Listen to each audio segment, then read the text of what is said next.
Today we are going to learn about vocabularies related to eating, यानी आज हम खाने से रिलेटेड वोकैबलरी को सीखेंगे। एपेटाइट यानी नेचुरल डिज़ायर फॉर ईटिंग, यानी भूख लगना। डिवोर यानी गपागप खाना, जल्दी जल्दी खाना, या यूं कहेंगे ईट अप हंग्रीली। निबल यानी ईट इन ए स्मॉल बाइट्स, यानी छोटे छोटे बाइट में खाना, छोटे छोटे कौर बनाकर खाना।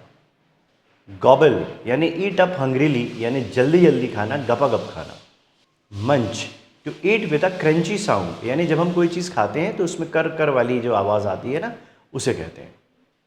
फीस्ट अ लार्ज एलैबोरेटेड मील, यानी कि जो बड़े बड़े अच्छे अच्छे खाने पकवान बनते हैं, है ना, बेहतरीन टेस्टी फूड बनता है, उसे हम फीस्ट कहते हैं।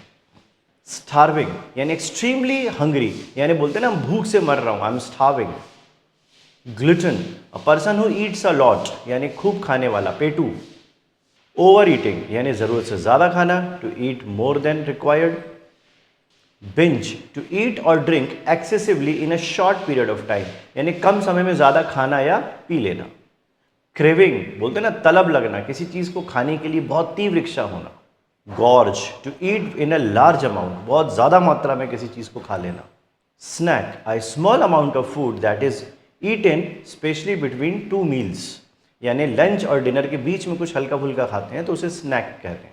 सिप यानी चुस्कियों में पीना, जैसे चाय या कॉफ़ी या जूस। च्यू यानी चबाना।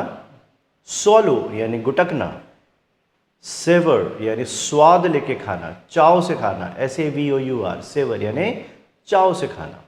Wolf down to eat something very quickly and lot of, यानी कोई चीज़ बहुत ज़्यादा खा लेना, वुल्फ डाउन करना। आई होप आपको ईटिंग से रिलेटेड वोकैबुलरी समझ में आ गई होगी। Please use it in your spoken English and use it in your daily language. Thank you.